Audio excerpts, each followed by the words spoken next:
સંત અને મહંત વાળો દાખલો બોલો ફટાફટ. ભાઈ વાંચી ગયો.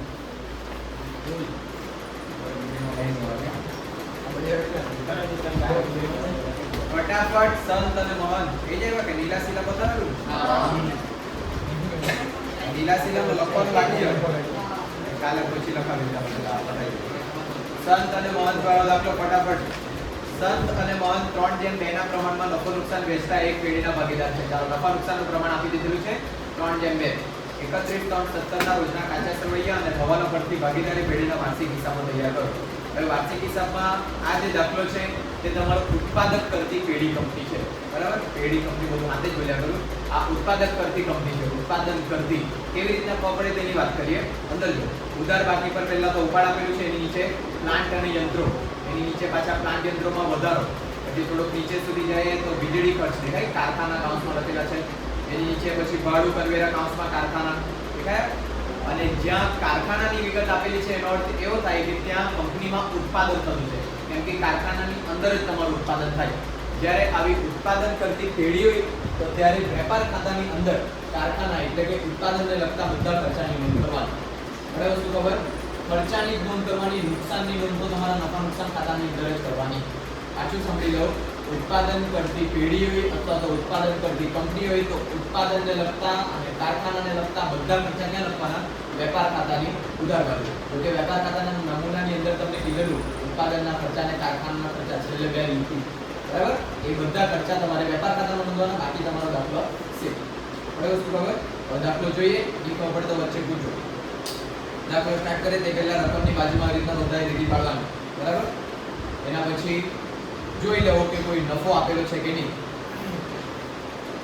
વેપાર ખાતે, નફા નુકસાન ખાતે કેવો કોઈ નફો દેખાતો છે? નથી. ચાલો તો દાખલો સ્ટાર્ટ કરીએ. બરાબર? બે ભાગીદાર છે, સંત અને મહંત. મૂડી ખાતામાં લખી દે પહેલા તો સંત અને મહંત. આ બાજુ બી સંત અને મહંત. ઉપરનું હેડિંગ કહેવાની જરૂર છે કે ચાલશે? પૂરા થતા અને પેલું રોજનું અને 1.5 લખવાનું. બરાબર? ચાલો બધી બાજુ ઉધાર જમા લખવાનું, કાકા સરામાં ઉધાર જમા નહીં લખવાનું. દાખલાની શરૂઆત મૂડી ખાતાની જમા બાજુ શરૂઆતની તારીખ 1/4/16, બાકી આગળ લાવ્યા. બંનેની મૂડી લખાવો. 80,000 40,000. ચાલો મૂડી લખાઈ જાય તરત લખવાનું ઉપાડ. ઉધાર બાજુ પર ઉપાડ ખાતે કેટલા આપેલા છે? ઉપાડ 7,000 ને 3,000. ચાલો ઉપાડ માટે તારીખ તમારે જાતે લખવાની નહીં. હવાલાની અંદર કોઈ તારીખ આપેલી હોય તો તેમ પણ દેખાતી નથી. કોઈ તારીખ નથી આપેલી એટલે કદાચ અહીંયા ડેશ. એટલે સુધી ખબર? બધા દાખલાની શરૂઆત આવી રીતે તમારે કરવાનું. આટલું થઈ જાય પછી હવાલાથી સ્ટાર્ટ કરીએ. હવાલા નંબર 1 તારીખ 31/3/17 ના રોજનો માલ સ્ટોક 85,500 નો હતો. 31/3/17 એટલે કયો સ્ટોક? આખો સ્ટોક. આખા સ્ટોકની એન્ટ્રી વેપાર ખાતાની જમા બાજુ. આખો સ્ટોક કેટલાનો છે? 85,500. અને બીજી એન્ટ્રી મિલકત એના બાજુ. અહીંયા લખીએ આખો સ્ટોક 85,500. એની બધી બારી ખોલી જાઓ.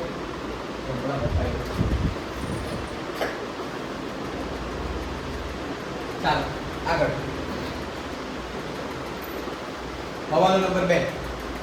આપેલો હવાલો પકડી ગયો તો કઈ છે નહીં કરતા. બરાબર? ચાલો હવાલો નંબર 2 પ્લાન્ટ યંત્રો પર 15% અને ફર્નિચર ફિટિંગ્સ પર 60% લેખે ઘસારો ગણો. પહેલા તો ફર્નિચર ફિટિંગ્સ પર ગણી નાખીએ પછી પ્લાન્ટ યંત્રોની વાત કરીએ. બરાબર? પહેલા ફર્નિચર ફિટિંગ્સ તો કઈ જગ્યાએ આપેલું છે? 2,560. કોઈ જૂનો ઘસારો કે એવું કઈ આપેલું હોય તો જોઈ લેવાનું. દેખાય કોઈ જગ્યા? નથી. ફર્નિચર ફિટિંગ્સ તરીકે મિલકત લેવાની. ફર્નિચર ફિટિંગ્સ કેટલાનું? 2,600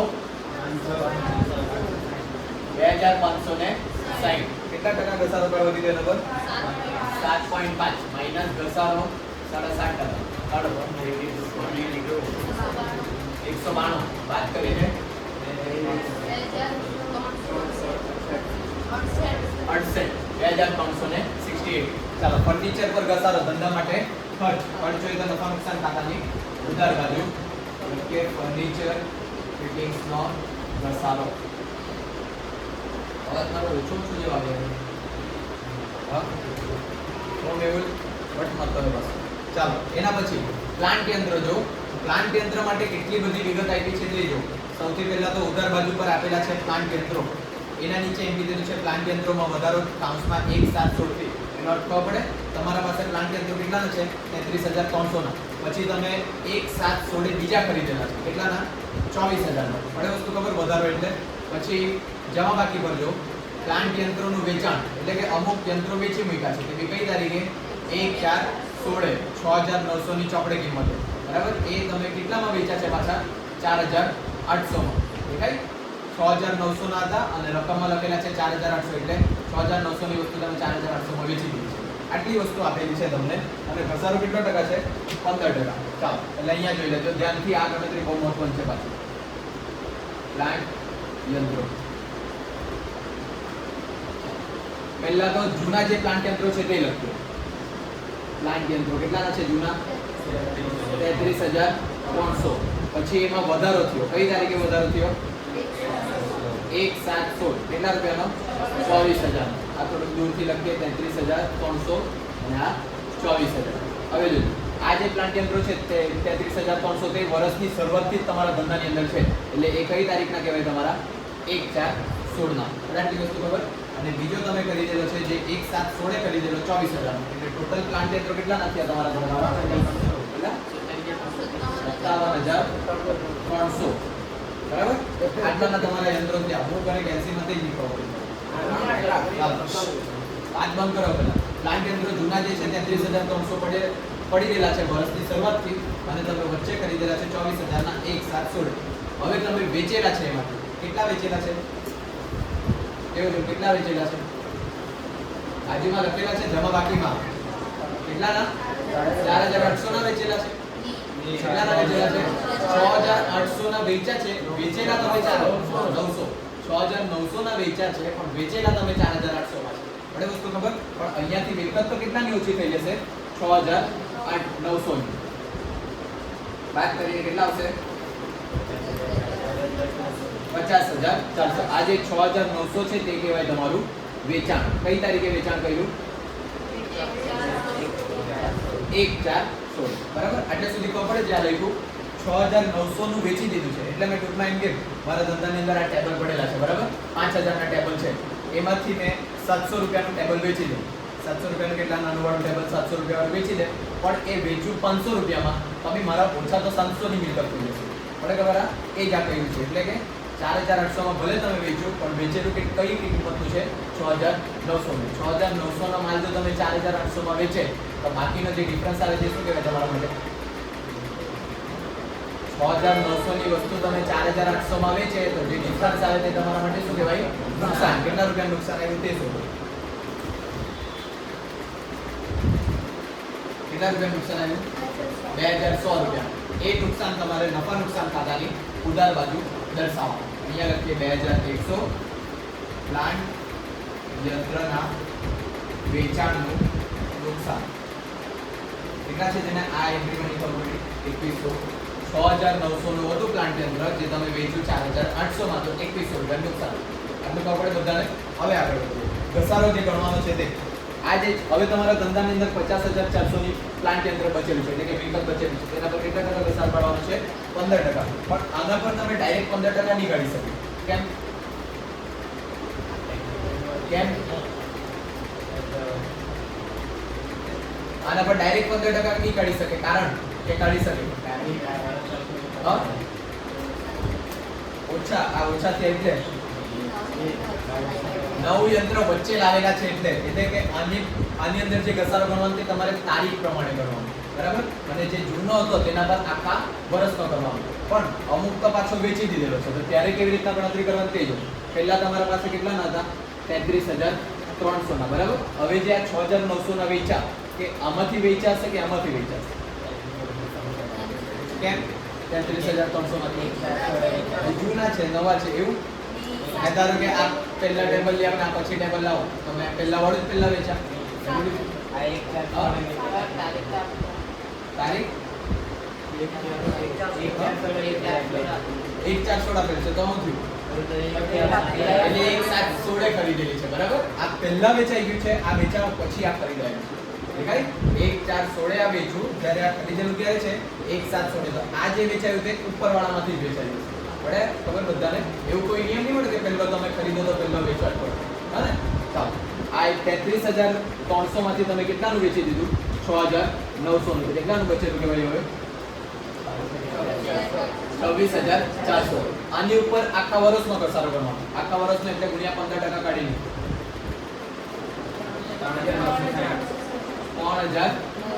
3960 આ થઈ ગયો તમારો જૂનો ઘસારો હવે નવા ઘસારાની વાત કરીએ એ 24000 નો છે એના ઉપર કેટલા ટકા કરવાનો છે પહેલા તો 15% અને માસ ગણો 1 7 16 થી 31 17 કેટલા માસ 9 માસ એટલે આ 24000 પર 15% લેખે 9 માસનો ઘસારો કેટલો થશે 2700 એટલે ટોટલ ઘસારો કેટલો થવાનો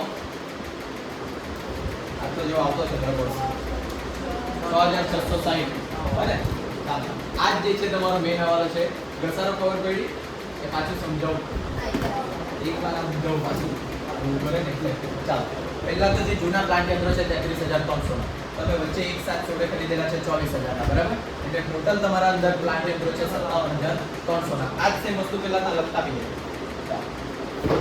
પાકા સંગ્રહમાં તમારે મિલકત કાયણા બાજુ મિલકત દર્શાવવાની અહીંયા લખો પહેલા તો પ્લાન્ટ યંત્ર જૂના કેટલા ના હતા તમારા 33300 ના બરાબર પ્લસ તમે ખરીદેલું છે એટલે વધારો થયો અલગ તારીખ એટલે કે 1716 કેટલા રૂપિયાનું 24000 નું એટલે બંને મળીને તમારા ધંધામાં પ્લાન્ટ કેટલાના થઈ ગયા 57300 ના એમાંથી તમે વેચાણ કરી દીધું કેટલાનું 6900 નું એટલે હવે તમારા ધંધામાં કેટલા પ્લાન્ટ વેચ્યા છે 50400 આટલે સુધી ખબર પડે આ એન્ટ્રી હા ને એટલાનો તમારા ધંધાની અંદર પ્લાન્ટ યંત્ર વચ્ચે છે હવે એના પર ઘસારો કાઢવાનો છે 15% પણ આ મિલકત પર નહીં ઘસારો કાઢવાનો ડાયરેક્ટ કેમ કે અમુક મિલકત વચ્ચે અડધી તારીખે કાઢેલું છે એટલે બરાબર હવે વાત કરીએ આ જે વેચ્યું છે તે 1416 તમે વેચ્યું આ મિલકત તો 1416 વેચ્યું પછી આ 1716 ખરીદેલું છે એટલે આ જે વેચાયું તે ઉપરવાળામાંથી જ વેચાયું છે નીચેવાળામાંથી નહીં વેચાયું છે બરાબર એટલે જે 33300 છે તેમાંથી 6900 વેચી દીધું તો કેટલાનું વેચ્યું ખાલી 26400 એ 26400 શરૂઆતના છે એના પર આખા વર્ષનો ડાયરેક્ટ ટકાવારી પ્રમાણે કાઢી દેવાનો ઘસારો એટલે કેટલા આવ્યો 3960 બરાબર એટલે સુધી ખબર પછી જે બીજું છે 24000 તે તમે કરી દીધું છે 1716 એટલે કે 1716 થી 31.17 કેટલા માસ થવાના તમારા 9 માસ એટલે 24000 પર 15% લેખે 9 માસનો ઘસારો કાઢી દેવાનો 27 બરાબર પછી બંનેનો ટોટલ કર્યો એટલે ઘસારો કેટલા આવ્યો તમારો 6660 એટલે હવે આપણે ઘસારો માઈનસ કરીએ પ્લાન્ટ અને યંત્રોમાંથી છેલ્લે બાદ થાય તમારો ઘસારો 15% કેટલા રૂપિયા આવ્યો તમારો 6660 બરાબર 43740 આવ્યા એટલા બધાના 43740 હવે પ્લાન્ટ યંત્રોનો ઘસારો ક્યાં લખો જે એન્ટ્રી નફા નુકસાન ખાતાની ઉધારમાં ચાલો જ્યારે બી તમારું ઉત્પાદન કરતી પેઢી હોય તો જે પ્લાન્ટ યંત્રો છે પ્લાન્ટ યંત્રો કારખાનાની અંદર હોય તેમાં ઉત્પાદન કરવા માટે એટલે એનો ઘસારો તમારે વેપાર ખાતાની ઉધારમાં લખવાનો એસે યાદ હવે ઉત્પાદન કરતી પેઢી હોય તો પ્લાન્ટ અને યંત્રો કારખાનાની અંદર એટલે એનો ઘસારો તમારે વેપાર ખાતામાં લખવાનો સ્ટાર કરીને લખી દેવો છે પ્લાન્ટ યંત્રનો ઘસારો બસ આટલું જ છે ભાઈ આખા દાખલા હવે બધું વહેલું છે પડે વસ્તુ ખબર પાછું એકવાર સમજવાના સમજી લો સૌથી પહેલા તો તમારી શરૂઆતની મિલકત છે 1416 33300 બરાબર એમાં તમે વધારો કર્યો 1716 એટલે ખરીદેલું છે તમે 24000 માં ટોટલ મિલકત થઈ ગઈ તમારી 57300 એમાંથી તમે 6900 નું વેચી દીધું 6900 નું વેચ્યું પણ એ વેચ્યું તમે 4500 માં એટલે પહેલા તો આ 2100 રૂપિયા નુકસાન ના લખી દીધું બરાબર આ થઈ ગયું એના પછી આગળ વધતા ઘસારો કરવાનો ઘસારો ગણવા માટે આ 33300 માંથી આ 6900 નું વેચાઈ ગયું તો કેટલા વેચ્યા તમારા 26400 માં એના પર આખા વર્ષનો કાઢ્યો ઘસારો 3960 અને જે બીજા વધ્યા 24000 તે તારીખ પ્રમાણે 9 માસનો ઘસારો કાઢીને 2700 રૂપિયા આવ્યા એટલે ટોટલ તમારા 6660 ઘસારો જે મિલકતમાંથી બાદ કર્યો અને પ્લાન્ટ યંત્રનો ઘસારો છે ઉત્પાદન કરતી પેઢી છે એટલે એનો ઘસારો લખો વેપાર ખાતાની ઉધારો આટલી એન્ટ્રી છે પણ માર્ચ સુધી તો યાદ નહીં રહે બીજું યાદ હા બરાબર છે પછી આપણે ચાલો આગળ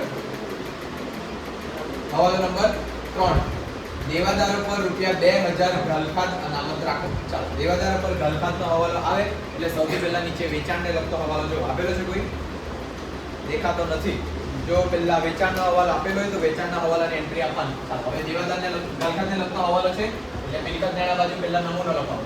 દેવાદારો માઈનસ ગાલખાત હવાલાની. દેવાદાર પર વટાવો નમત આપેલો હોય તો તેની બી અલગથી એન્ટ્રી થશે આગળ. પણ અહીંયા આપેલું નથી. ચાલો બીજો નમૂનો નફા નુકસાન ખાતાની. સૌથી પહેલા કાચા સર્વે, પછી ગાલખાત હવાલાના,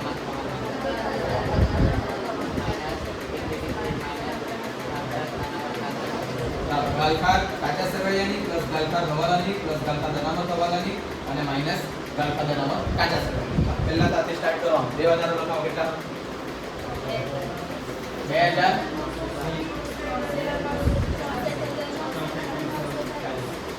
2000 વાળા મોટા ઉપરની લીટી કે નીચેની લીટી જોતા?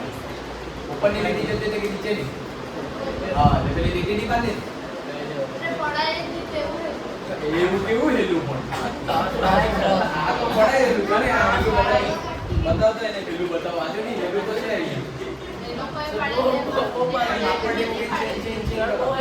આવું થાય 2000 લખાય. હા ચાલો ગાલખાત હવાલામાં કેટલી આપેલી? ગાલખાત નહીં આપેલી તો ડેશ 64940. બસ ગાલખાત અનામત કેટલી આપેલી? 2000 ડાયરેક્ટ આપેલી. બાદ કરીને 65940. ચાલો નફા નુકસાન ખાતાની ઉધારમાં જો ગાલખાત કાચા સરવૈયામાં 840 36. પછી ગાલખાત હવાલામાં આપેલી નથી એટલે ડેશ. ગાલખાત અનામત હવાલામાં 2000 અનામત જ છે ને, પરત તો ન મળે. ચાલો બંનેનું ટોટલ 2836.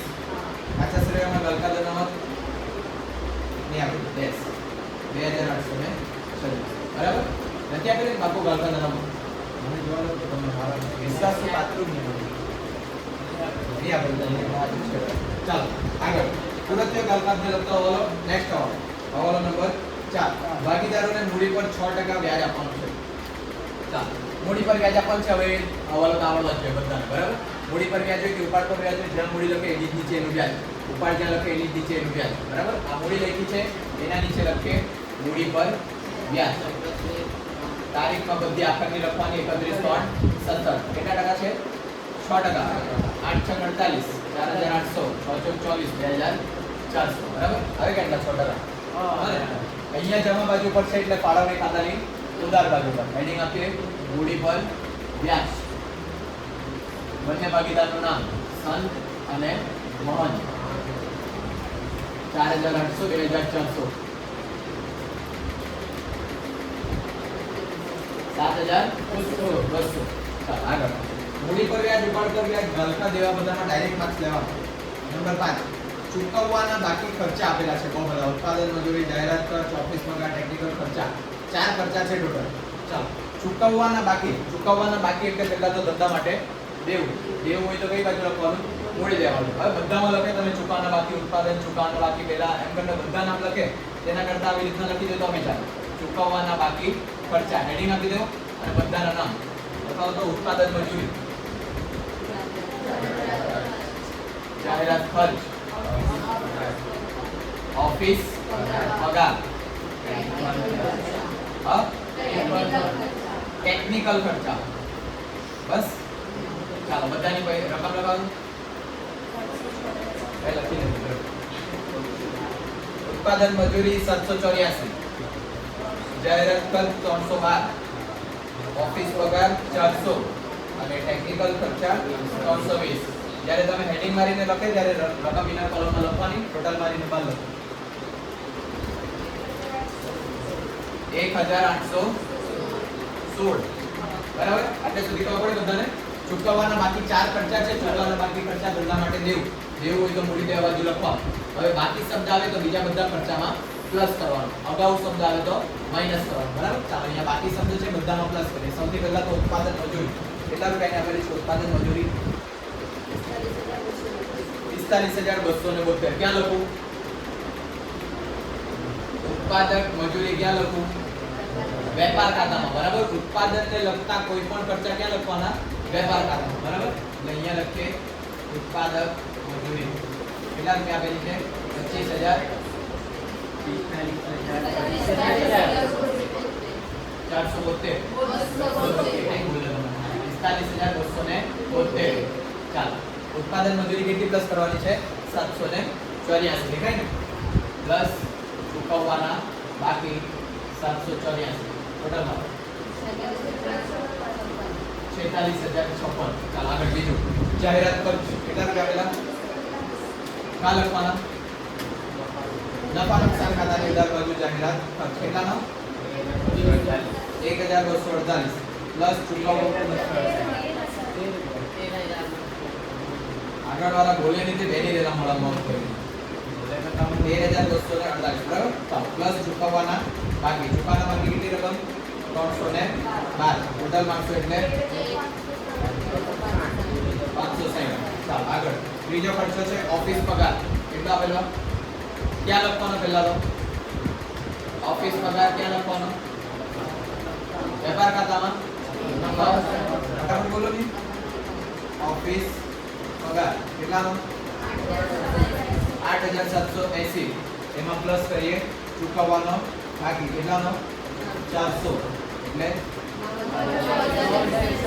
આ જોજો આ ટોટલ આનું નથી આ બહાર લખો આ એની બહાર લખો આમાં ટોટલ પછી આગળ છેલ્લું ટેકનિકલ ખર્ચા ચાલો ટેકનિકલ ખર્ચા કેટલા રૂપિયા આપેલા છે 400 ક્યાં લખો નફા નુકસાન ખાતામાં ચાલો તમે પ્લાન્ટ કેન્દ્રો મૂકેલા એ વેપાર પેલામાં કારખાનામાં તો કારખાનાની અંદર તમારા ટેકનિકલ ખર્ચા થાય કોઈ વખત મશીન બગડી જાય એવું કંઈક થાય ને તો ટેકનિશિયન બોલાવવા પડે અને તે તમારા રિપેર કરી આપે તો ટેકનિશિયનને પૈસા આપવા પડે બરાબર એટલે ટેકનિકલ ખર્ચા જે છે તે ક્યાં લખવાના તમારે વેપાર ખાતા અહીંયા લખીએ ટેકનિકલ ખર્ચા કેટલા 400 કેટલા ઓછા ચાલો પ્લસ ચૂકવવાના બાકી કેટલા 320 એટલે કેટલા થશે 720 આજે જો આવા જ પૈસા મળ્યા પછી નંબરને ટેકનિકલ ખર્ચા આવીને ઓઇલિંગ ને એવું કરી જાય ગટ ફિટ કરી જાય 400 રૂપિયા આપી દે આગળ હવાલા તો પૂરા થઈ ગયા કે હવે કાચા સરામાં જે બાકી છે ધ્યાનથી લખાવજો ને આગળ વાળા બોલવાનું રાખો થોડુંક જોડ જેવા મેરી જેલા થઈ મેં બોલ્યા જો ચાલો એક કરી બોલો કેટલા કઈ ગઈ વસ્તુ રોકડ સિલક ક્યાં લખો રોકડ સિલક કેટલા રૂપિયા 8,496 પછી ફરીથી ક્યાં લખો વેપાર ખાતાની ઉધાર બાજુ એક લીટી છોડીને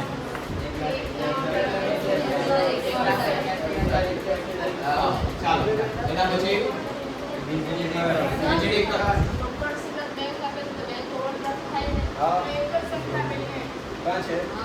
હા જો કાઢ્યું રોકડ સિલક અને બેંક 8,494 જો તમારો કાચો સરવૈયો એવો હશે ઉધાર જમા વિગત ઉધાર ને જમા એવું આપેલું હતું ને તો બે રકમ હતું ત્યારે જ એવું થાય આ એક જ રકમ છે એટલે વાંધો એનો અર્થ શું થાય રોકડ સિલક અને બેંક એટલે કે બેંકમાં બી જેટલા પૈસા છે અને ગલ્લામાં બી જેટલા પૈસા પડે છે બંને ટોટલ મને લખી દીધું એવું બરાબર આગળ શું હતું હવે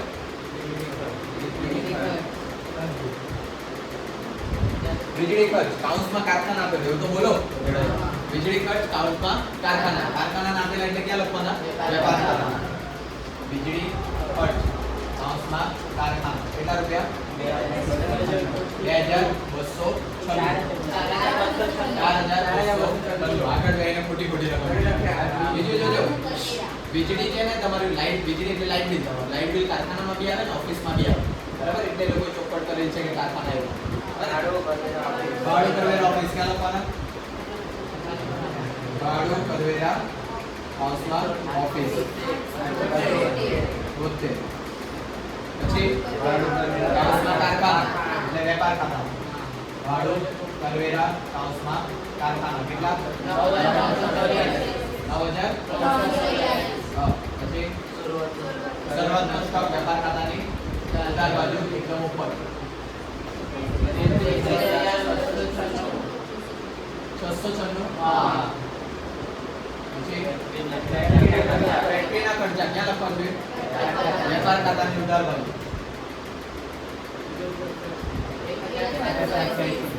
1,780 પછી આપેલા હટાવ ક્યાં લખો હવે નફા નુકસાન ખાતાની ઉધાર બાજુ આપણે વટાવો કેટલા રૂપિયા પછી ક્યાં લખું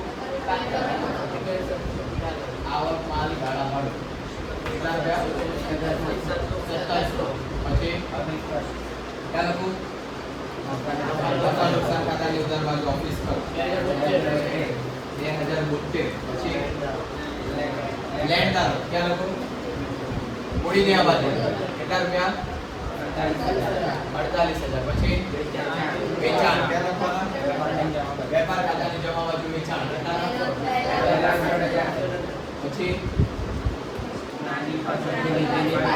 નાની પાસેથી લીધેલી લોન 5% ની લોન એટલે તમારે ક્યાં લખવાનું મૂડી દેવા બાજુ એટલે પહેલા લખીએ નાનીની લોન કેટલા રૂપિયાની 10 રૂપિયા હા તારીખ આપેલી છે 10000 રૂપિયા ને હાઉસમાં લખી દે તારીખ 1/10/16 કેટલા ટકા 5%. ચાલો એટલેનું વ્યાજ કાઢો પડે બધા દાખલામાં એ વ્યાજ આવતું છે હો લોનનું વ્યાજ. ચાલો અહીંયા લખીએ પહેલા તો સ્ટાર કરીને નાનીની લોન હાઉસમાં 5% તારીખ જોઈ લો 1/10/16 થી 31/3/17 કેટલા માસ 6 માસ એટલે 10 નો મહિનો આવે એટલે 6 માસ જ થવાના છે તમારે. કેટલા રૂપિયા લોન લીધેલી છે 10000 ની 10000 પર 5% લેખે 6 માસનું વ્યાજ 2250 રૂપિયા. ચાલો આ જે છે વ્યાજ તમારું ચૂકવવાનું બાકી એટલે સૌથી પહેલા મૂડી દેવા બાજુ પર 250 ચૂકવવાનું બાકી લોન વ્યાજ. અને બીજી એન્ટ્રી નફા નુકસાન ખાતાની ઉધાર બાજુ ચૂકવવાનું બાકી વ્યાજ લોન વ્યાજ કેટલા રૂપિયા 250. પછી કમિશન એટલે જમા બાકી પર છે મળેલ કમિશન એટલે ક્યાં લખવાનું નફા નુકસાન ખાતાની જમા બાકી કેટલા રૂપિયા 800 બસ માર બરાબર ટોટલ જે લાંબો થઈ જાય. હવે અહીંયા જો આ ખરીદીને વેચાણની રકમ નહીં આવી બરાબર ખરીદ પરત નહીં આવી તો ચેકીને બહાર નહીં લખવાનું હવે ડેશ કરીને બહાર લખવાનું.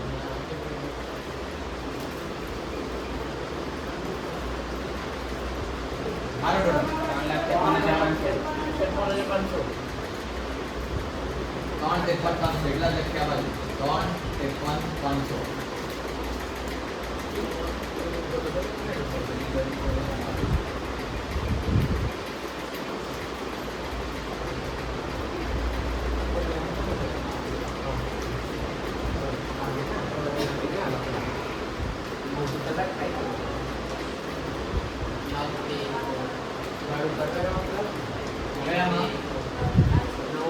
ભાડું કરવેરામાં 9384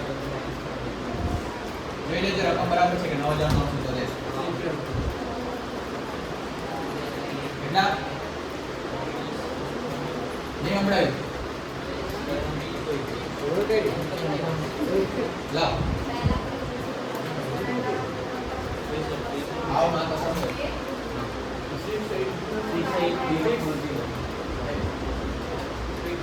રકમ પાછી બધી અડવી ત્રીસ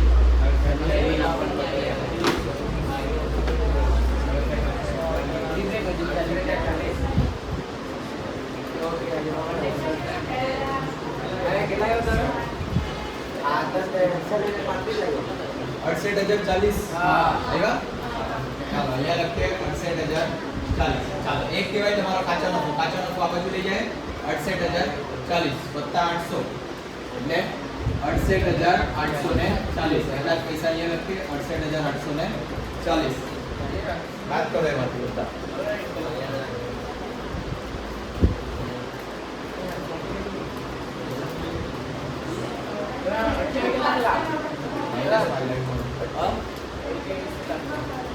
અરે જલ્દી અરે હારું હરકાવે તો હરકાવે ને કા અરે ઈશારી મારામાં ફૂટાવી જાય 1 કલાક કયા બરાબર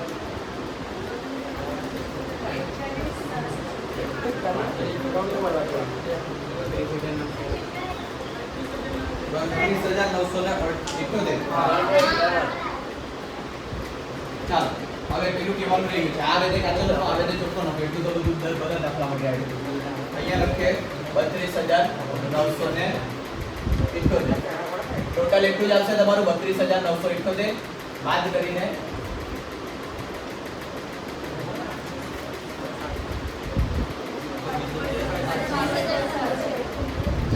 એ કહેવાય તમારો વેચણી પાત્ર નફો. નફા નુકસાનનું પ્રમાણ આપેલું છે કે કેટલું? 3 નફા નુકસાનનું જ છે ને, જોઈ લેવાનું. કોઈ વખત મૂડીમાં આવી જતા છે. સંતના મૂડી ખાતે અને મહંતના મૂડી ખાતે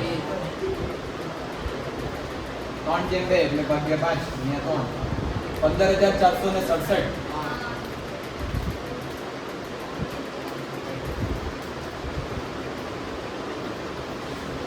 બરાબર છે. 10,311. બરાબર. આ બે આવી ગયો તમારો વેચણી પાત્ર નફો. ઉધાર બાજુ આવ્યો એટલે જમા બાજુ લખીએ 15,467 10,311 કે 13. બરાબર છે.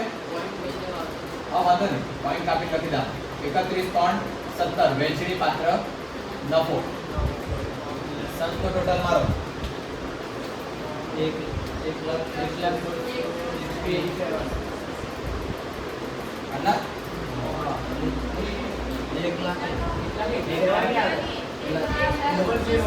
1,00,000 બોલો ને આંકડો.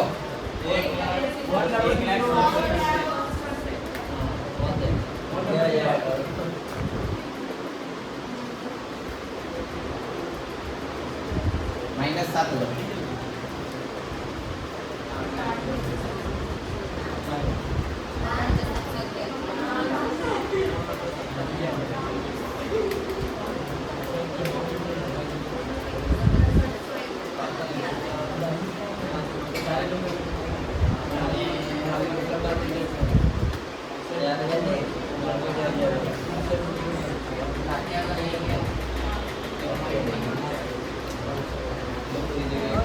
Gracias.